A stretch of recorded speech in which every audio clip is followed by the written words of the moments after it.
morning. As we all think about how we're going to get home now. But I heard there's some good news that things are getting back to normal. But that just really shows you why we need to have this summit. I'm Marilyn Davis. I am with I'm a senior advisor at HR&A Advisors in its Atlanta office. It's a pleasure to be here with you this morning. I joked about the flight system breach of security and as a major piece of infrastructure that has gone awry this morning, but that's just one of many things, as we know, that are besetting this nation, and it's really an existential moment, an existential point of inflection. We have climate change, of course, and we're seeing that in stark relief in California today, moving northwest, and a couple of weeks ago, also tragically in Buffalo. We have infrastructure that is aging beyond its usability, whether we're talking about transportation and highways, about water crises,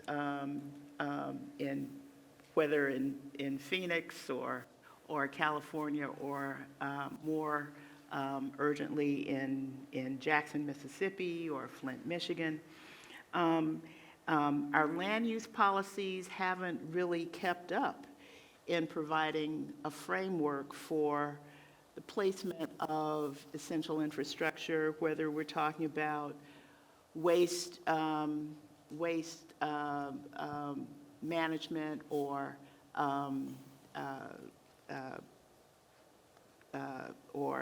affordable housing, and or the placement of critical energy infrastructure in cities and beyond.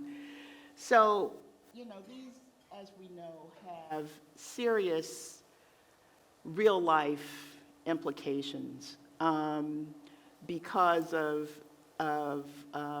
really impacting where and how we are able to live in certain places. But it also impacts our national competitiveness.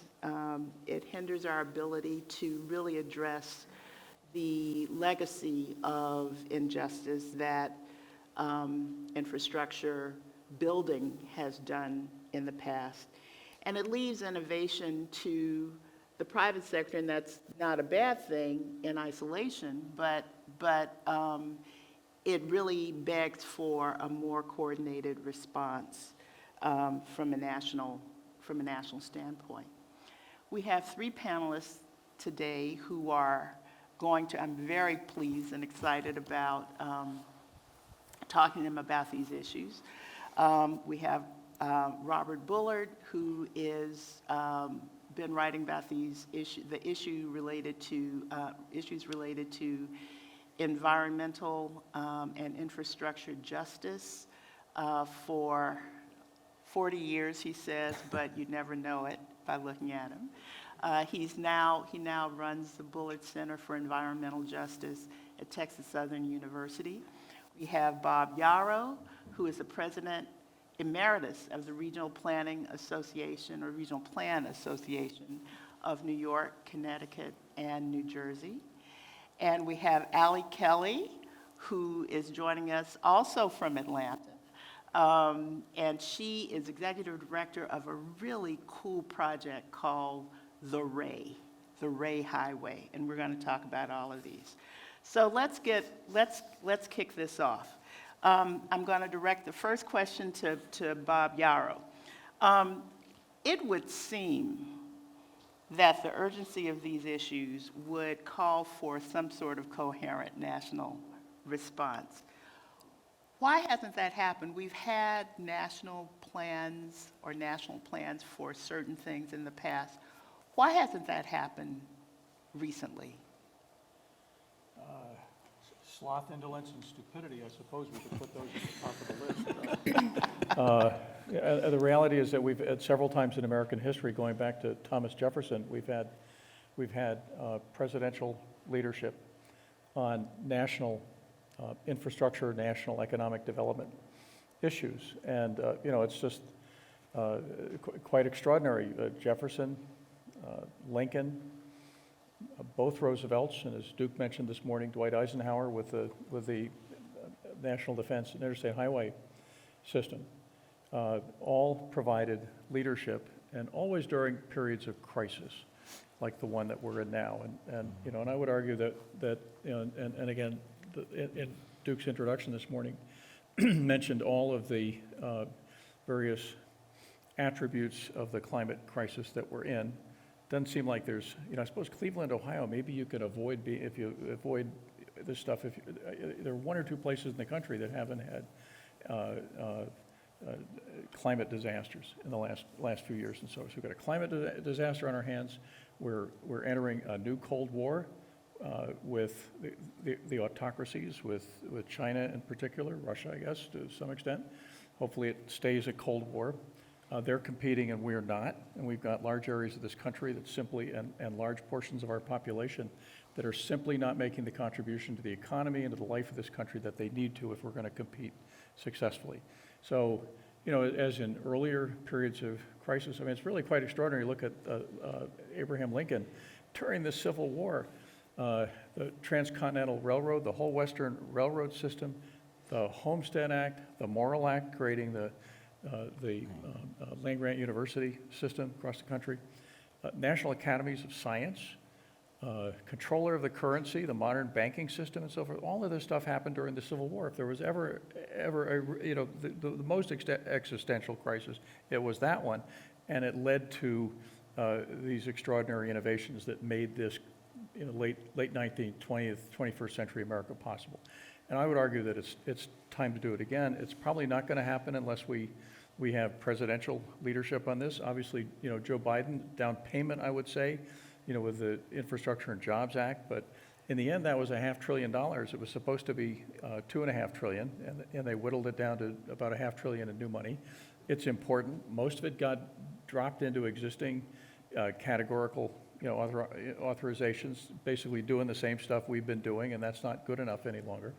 So, I guess what does it take to kind of kickstart the body politic to provide the kind of leadership that's needed? And Bob and I were discussing just before we came on that, there's a large portion of the country and of the Congress that's afraid of the future, and they're afraid of change. And I said to Bob, they got to fasten their seatbelts because the change is coming, and we're either going to get ahead of the curve on it, which is really what this conference is about, or we're going to get run over by it.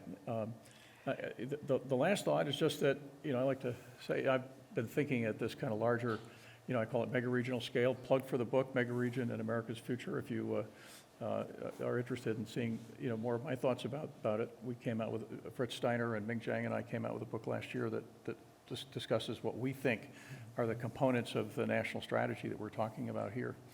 I have one last thought, and that is, it doesn't come, it seems, Bob Fishman, the professor at University of Michigan, has written a lot about the American planning history, and Bob has a wonderful quip. He said that most Americans think that national scale planning is something best left to the French, he says.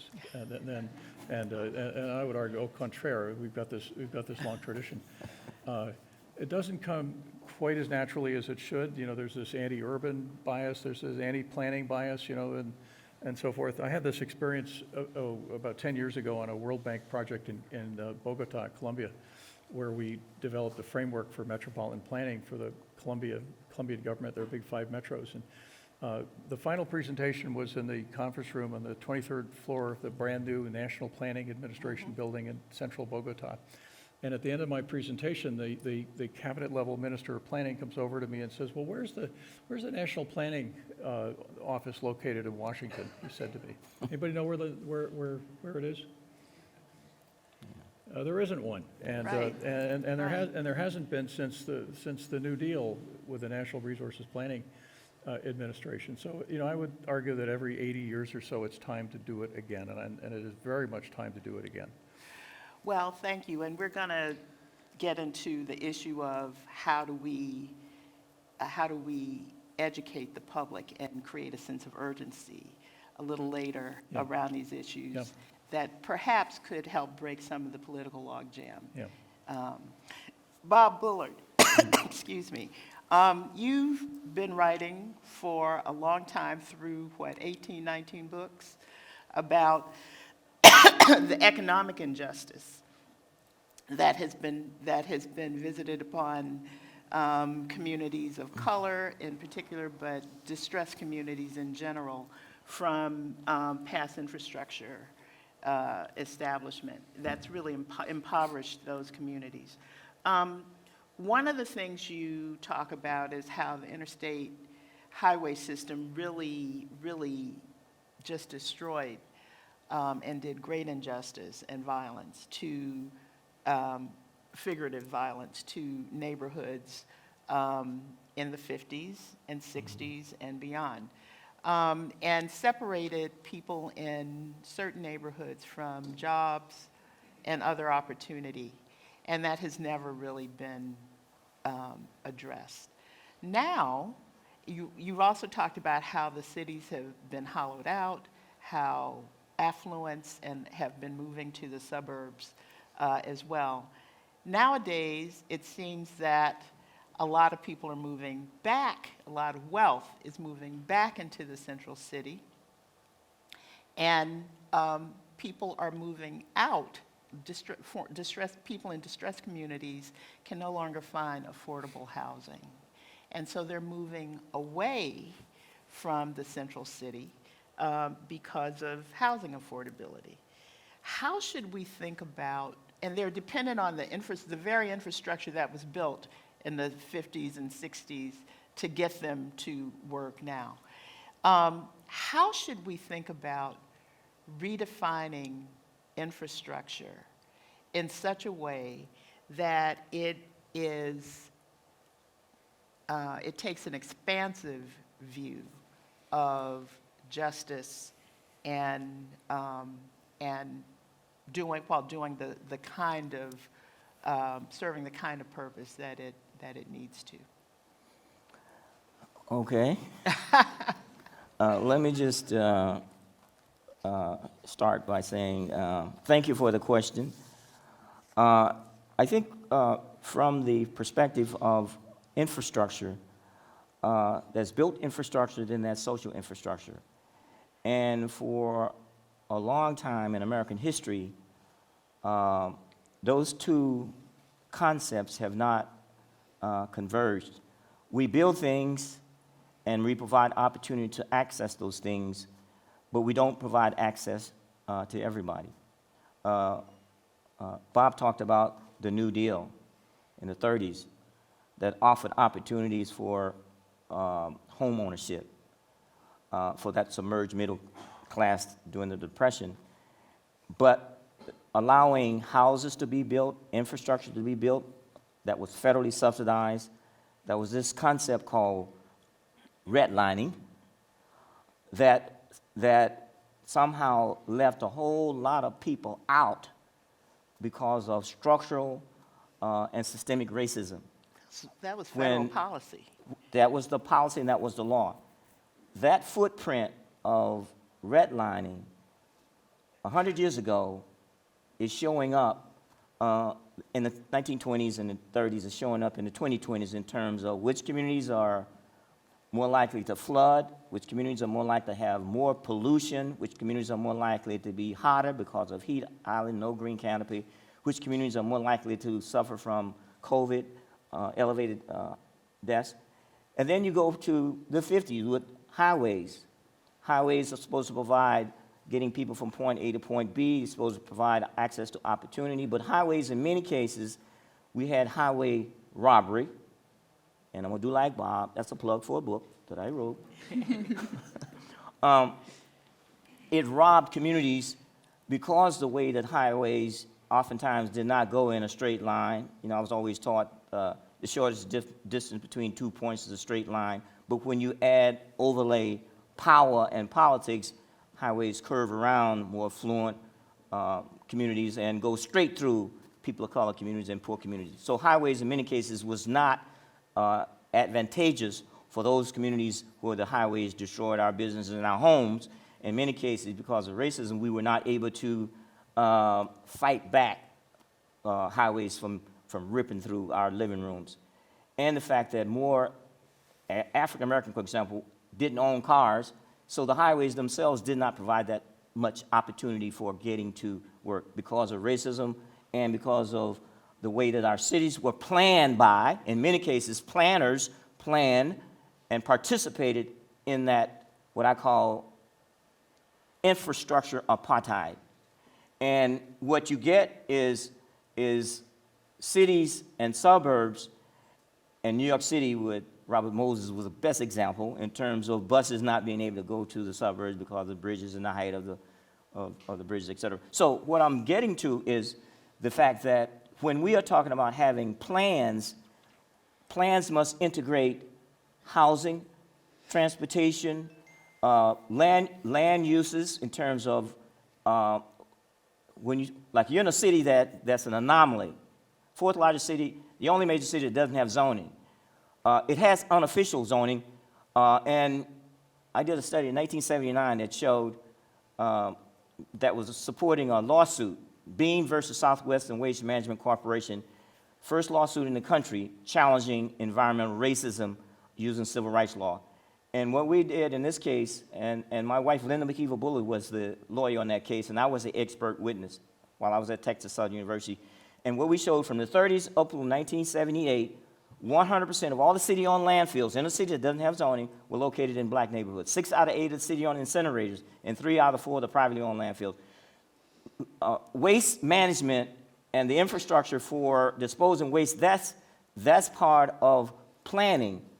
From the 30s up until 1978, 82% of all the garbage in Houston was disposed in predominantly black neighborhoods. And when I say predominantly black, that's like me saying my family is predominantly black. These are all black neighborhoods, and we got the map to show it. So that's the apartheid that I'm talking about. And so we've made some change, we've made some progress. The Inflation Reduction Act, the bipartisan, if you look at the infrastructure, Bipartisan Infrastructure Law and the Bipartisan Inflation Act, it's historic. There's $370 billion for climate. We never had that amount of money for climate. And out of that money, there's $60 billion for environmental justice, with a B. So the challenge is, how do we get those dollars to flow to need as opposed to historically, money follows money, money follows power, money follows whites. We have to make sure that the money, that $370 billion for climate, will also have a justice frame so that when that money comes to Texas and when it goes to the general land office, it doesn't end up bypassing our blue cities. That's what we have today. In addressing and aligning infrastructure spending with need so that we address those historic legacy of residential apartheid, infrastructure apartheid, and allowing monies to somehow escape our cities. And this is true all along I-10 from LA all the way across to Jacksonville and lots of cities in between. And when you talk about the southern states, and Texas is southern, and the 5 Gulf Coast states, they are southern, we have a special relationship and a special history and a legacy of money. When it goes to the state, it doesn't get to the places that's needed the most. Now, I've written books on that, and you can just Google that.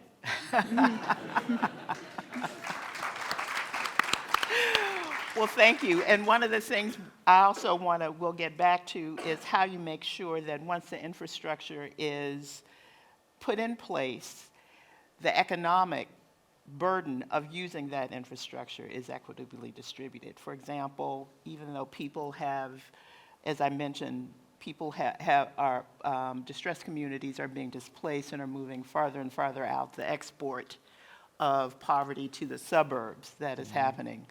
But yet, to get to work, people now have this huge transportation burden that is really an economic pull, economic down pull. Allie Kelly. Good morning, Marilyn. The Ray highway is such a cool project. I'm going to ask Ali to talk about it. It maybe started out, I think, by being an environmental sustainability project, but now you have 3 zeros: zero carbon, zero waste, and zero deaths. And so how did you come to encompass, maybe you can tell the audience about a little bit more about the project, but how did you come to encompass all of those goals, and what are you learning as you put that into place? Yes, ma'am. I'm so delighted to be here this morning. I want to say thank you to Duke and the 10 Across team for including the Ray in this panel today. Also, just want to recognize and respect the legacy on this panel. These two gentlemen and Marilyn, the work that you've done for your entire careers has shaped this country and has shaped our understanding of who we are. And for me to be included in this panel is a dream come true. So thank you so much. And I recognize the legacy of each of you and hope that you do as well. I'm Allie. Yes. Thank you. Thank you. I'm the executive director of a relatively young nonprofit organization. We were founded in 2015, but our roots actually go back to 2014, when Georgia's former governor, Nathan Deal, worked with the state legislature to name a highway. And let me tell you something about Georgia. It's probably the same with Texas and other states in the southeast and the southwest as well, but we like to name intersections, interchanges, stretches of interstate, highways and roads after our native sons and daughters. And so it's interesting because they actually end up piling up on each other. So I'll tell you the story. Ray Anderson founded Interface Carpet Company in the 1970s. Ray was born in a little town called West Point, which is on the banks of the Chattahoochee River at the Georgia-Alabama state line. Today, population 8,000 in West Point. Ray Anderson started LaGrange started Interface about 20 miles away in the city of LaGrange. So Interface was the first carpet tile company in the United States, begun in the late 1970s. And Ray hit the market with this new flooring product right as skyscrapers were becoming numerous and popular with the corporate set. So corporate offices moved into multiple floors of skyscrapers, and thus the wiring needed to move from the ceilings and the walls to the floors, because guess what else came on the scene in the 1980s? Big hair, big shoulder pads for us girls and women, and the cubicle. So modular office space meant that you could really reconfigure and redefine your office space multiple times, but that meant that wall-to-wall carpeting had to exit stage left. Welcome the modular carpet tile, and what do you know about Interface carpet? But it became $1 billion business in less than 20 years. So I say that it's one of the original unicorns in the United States because of its growth rate. I'll get to the real point of Ray Anderson, Interface, and the Ray. In 1994, during the Clinton era, Ray Anderson publicly declared that his company Interface, which was now global in 109 countries, was going zero carbon. In 1994, when we were concerned about the ozone layer, and for good reason, and maybe Aquanet was a part of the problem, I was certainly concerned about my aerosol products as a college student. But Ray Anderson was way ahead of me and way ahead of all of us. He set a zero carbon, zero waste to landfill goal for his carpet company based in Georgia. And he also said Interface was going to rely on more wastewater reuse and renewable energy, which is a really big deal for a carpet company to try to make that shift to renewable energy. He was laser focused on his mission zero of carbon. And he did not live to see the end of the story, but Interface did announce in 2020, in the middle of all of the COVID upheaval, so those of you who know about Interface may not have heard the news, but they have neutralized, they've gone carbon neutral. They're nearly zero, 100% waste to landfill. Nearly, it's like 99.9%. And they're now producing flooring products that embody more carbon than was emitted during the production and manufacturing of the carpet tile or the flooring product. So when you put that man's name and the legacy that associates with that name on a highway, the next best question is, what's sustainable about a highway? You've got the pioneer of circularity and sustainability in the corporate world, and his name on a brown highway sign on a stretch of rural interstate. And his youngest daughter, Harriet Anderson Langford, the founder of the Ray, as she's driving back home to LaGrange, where she still lives, from the state capitol, having watched Nathan Deal sign the proclamation formally creating the Ray C. Anderson Memorial Highway, Harriet says, "Oh, hell. I've just put the name of the greenest industrialist of the century on a damn dirty highway. Now we got to go clean it up." And that's how we get to the Ray. We're a nonprofit organization. We are the advocacy group for net zero infrastructure in the transportation space. We define it in terms of carbon, wastefulness, and of course embracing Vision Zero and safety as the priority of our mission orientation. And I'm here to say that Dr. Bullard is absolutely correct about the scars and the real violence of the interstate system and highways on this country. The scars exist today. There's an additional data point, which is that in many states, the state DOT is the largest landowner in the state, and that land is locked up in the roadsides of the interstate. And because I'm a native Georgian, we like to build layer cakes that have 6 layers, not 3. And so today I want to try to insist and convince you that the roadsides of the interstate and highway system are a layer cake of goodness, and that we can start to create a multifaceted land use solution for the roadsides that may help to heal some of the scars in terms of equity, environment, and the future of funding this country's transportation. You have had an amazing amount of innovation that I assume has been leveraged mostly on the private sector side for the Ray. How have you marshaled all of those resources in the absence of state? The state, of course, gave you the lab, but has the state been a major contributor in any way to helping to advance the mission? Yeah, I know Duke has a podcast. I want a podcast one day called Keeping It Real with Allie Kelly, because I like to keep it real. And the realness of the Ray is that we have been born into a period of intense disruption for transportation.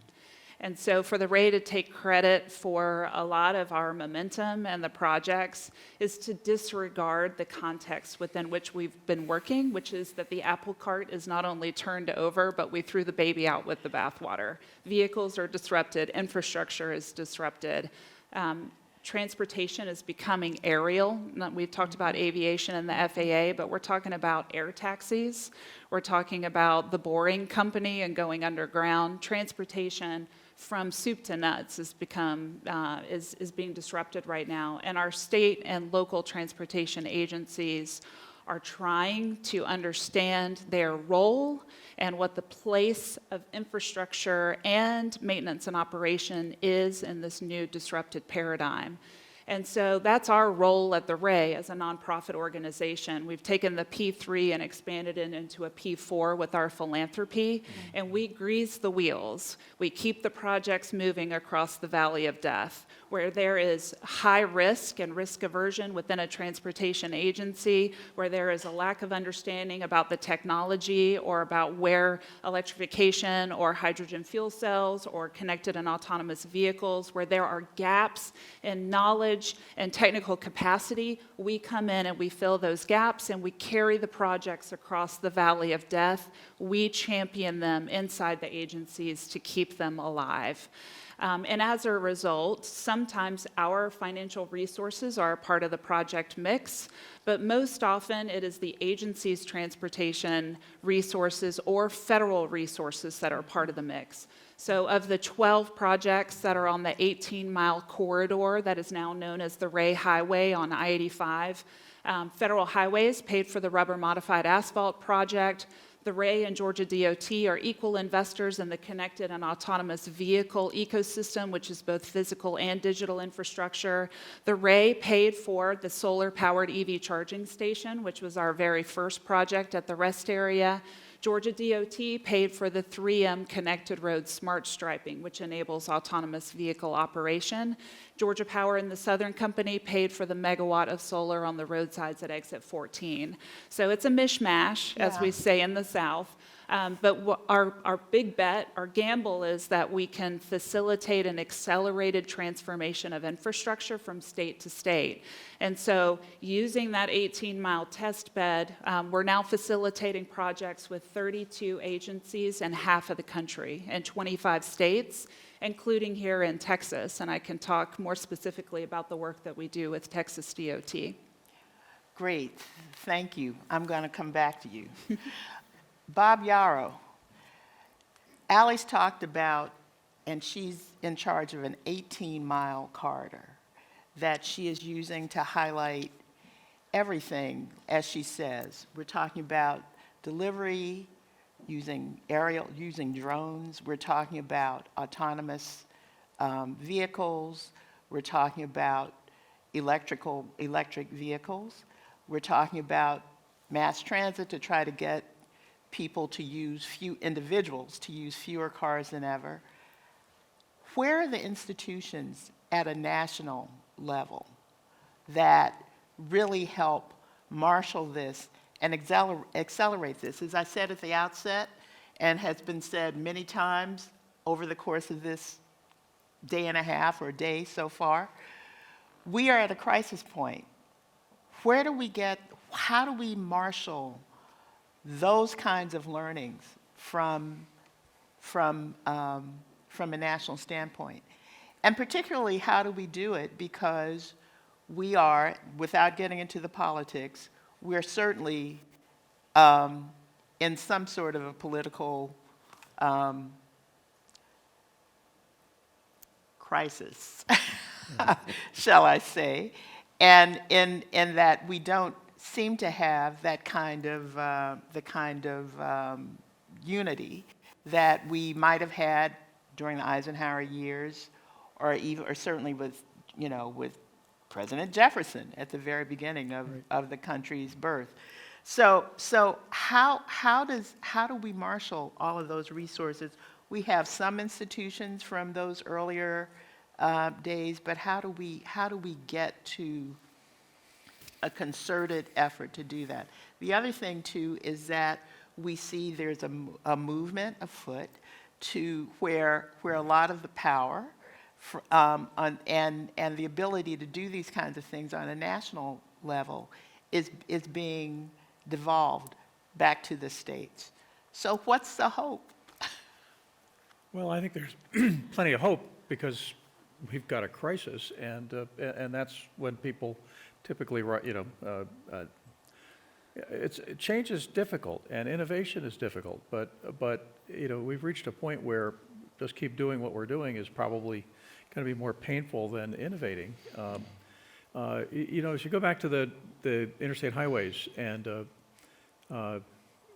Ike was very clever about this. There was enormous, in the 2 years before the National Defense Interstate Highway Act passed in '56, the Republican Governors Association passed resolutions calling for the abolition of the Bureau of Public Roads, which was then the Federal Transportation Department, and the elimination of the federal gas tax. And they wanted one of those funds returned to the states. And I remember in the hearings around the Interstate Highway Act, Senator Thurmond from South Carolina, I'll do my Strom Thurmond, who's going to use these beltways? He said they're boondoggles. And last time I was out on the beltway around New York and Boston, there were a few people out there with me, and people found a way to use them. But there was Atlanta, right? I mean, there was enormous foot dragging and opposition to the interstates, and the interstates, of course, did a lot of damage. And Lewis Mumford's famous quip when he was asked what the Congress had in mind when they passed the Interstate Highway Act, he said quite honestly, I don't think they knew what they were doing, he said. And we did a lot of damage. We didn't, because it wasn't part of a comprehensive program of thinking about the economy and environment and land use and the other things that obviously are very much affected by the interstates. But Ike did a clever thing. He appointed Lucius Clay, his deputy at D-Day, and later the guy who engineered, it was the governor, the military governor of Germany in the post-war era, led the Berlin airlift and so forth, wartime hero, to lead the Clay Committee, and they, which was a group of prominent business and labor leaders. They were all white at the time, and that was it was not a very diverse or representative group, but they represented business and labor. Equal numbers of Princeton and Harvard graduates, I think, was the way they did the diversity in those days. And but they came up with a rationale for the interstates, and they said, to overcome the opposition and the foot dragging that was there in much of the country and much of the Congress. They said, first and foremost, they said, we have a national defense issue. We're competing with the Russians in the Cold War. We can't move military assets. We can't evacuate cities if we have to in case of attack and so forth. But there was a very strong national defense argument behind the whole thing. And it was the Interstate and National Defense Highway System, and that's what it is still called. And that was really important because a number of folks in the Congress who didn't really give a damn about transportation or mobility or energy or those things, they did care about national defense. The second thing was economic growth. They argued convincingly that the nation's economy was being constrained by the absence of capacity in the transportation system. And they argued that the only way that we could win the Cold War with the Russians was to have a growing economy that would underpin the defense establishment needed to compete with the Russians. And in the end, it wasn't missile throw power that won the Cold War. It was GDP. We had a five-fold increase in GDP over the 50 years after the passage of the Interstate Highway Act. A lot of that had to do with the interstates. Not all of it, but a lot of it had to do with that. Congestion was another one that at the time was an enormous problem around the arterial highway system in the country, and the final thing was public safety. Is that there were literally it's like 100,000 deaths a year in those days. We're up in the 40,000 range again, and so forth. So listen to this list, okay? And does this resonate with anybody? National defense. Well, we're getting into a new Cold War with the autocracies. Constraining the growth of the economy. Well, if you look at the congestion in around every one of the regions that we're talking, metros that we're talking about in the I-10 corridor, every one of them is constrained by congestion, on the highways, and it's constraining the growth of the economy. And then public safety, which is becoming more and more of an issue. We're bumping up against 2 million hospitalizations a year in this country because of automobile collisions, crashes, 40,000 and increasing rapidly. And then, of course, the big increase in pedestrian and bicycle deaths and so forth. It's the same list. And so, these compelled action in the past, they ought to compel action now. I wouldn't look to the state DOTs. They're the most conservative, cautious bunch, at least in my experience. They will follow, and they're following you, and they're following other innovations. I'd look to the not-for-profit sector. I'd look to the academic sector, university-based research centers all over the country, and here in Texas and at Penn, where I taught for years. There's innovation coming out of those places, and the DOTs will follow. But again, we have to help the public understand that the future of the country, future of our standard of living, future of our climate, future of our kids' lives, depends on these innovations and depends on getting these investments right. Bob Bullard, at the point that Bob Yaro talks about when in the 50s, when all of these forces were coming together, we had economic uplift was in progress, at least for many. And now we're faced with a public that is increasingly economically concerned and suffering. We have a society that is openly adrift and coming apart in many ways. how do we make sure that the voices that need to be at the table in these kinds of conversations and planning, if we can, how do we, first of all, get the urgency amidst all of the other economic concerns that individuals have and regular citizens have, and a tendency to be a lot more insular, perhaps, than we were, particularly in the wake of World War II? Well, I think easy. The fact that information and getting facts and getting and using data and putting in a user-friendly way as to what the issues are, what the concerns are, what the priorities are, and what's the cost of not doing, and how much can we yield from getting it right this time. Because we've never gotten it right in all of this building, construction, et cetera, infrastructure. We've never gotten it right because we've left too many people out and left too many people behind. And the fact that climate change and the climate impacts in the region where we are, from LA going all the way across to Jacksonville, and particularly here in the Gulf Coast, there are major warning signs that we need to address the inequity, the inequality, and the disparity in terms of how resources are allocated and how we rebuild and plan for resilience.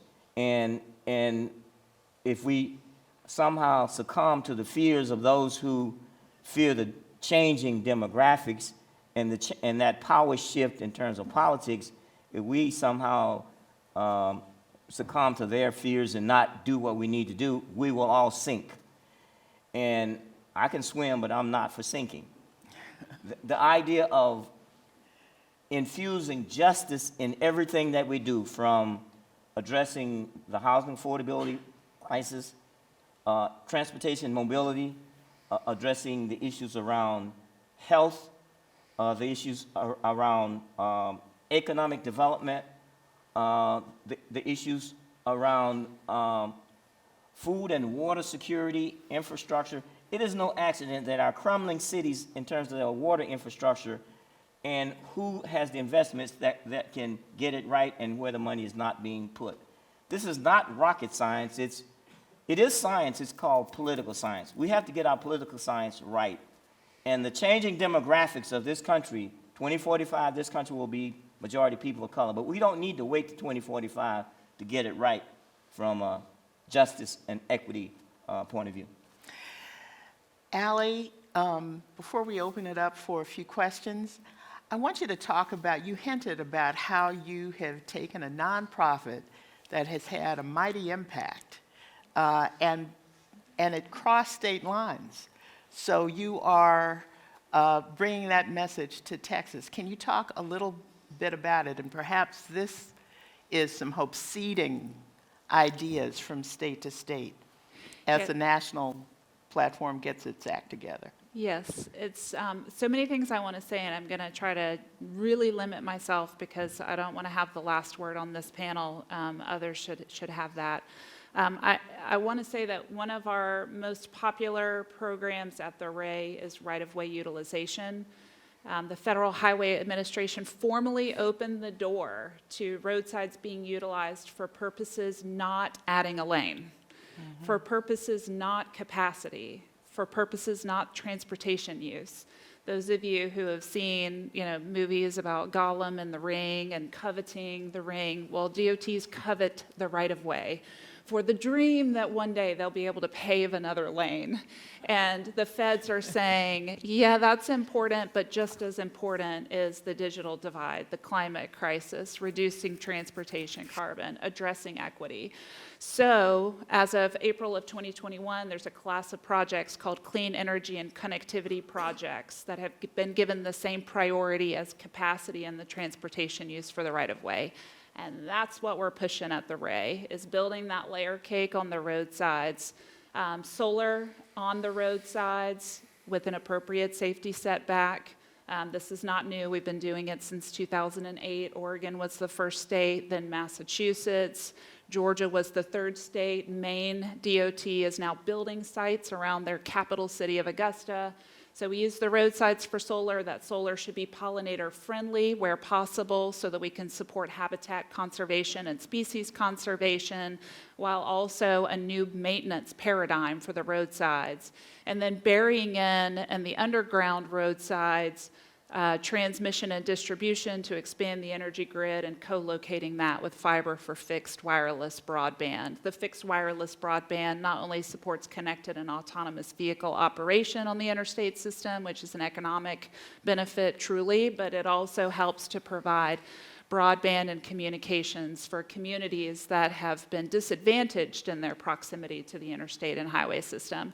And then last but not least, and maybe this is 10 years out if I'm trying to be rosy about the picture, but maybe we start talking about the quality of the soils themselves, which have been sorely degraded over 65 years of runoff and construction and resurfacing activities and other pollution exposure. But the soils hold the opportunity for, DOTs, which are some states the largest landowner in the state, which means they're one of the largest landowners in the country.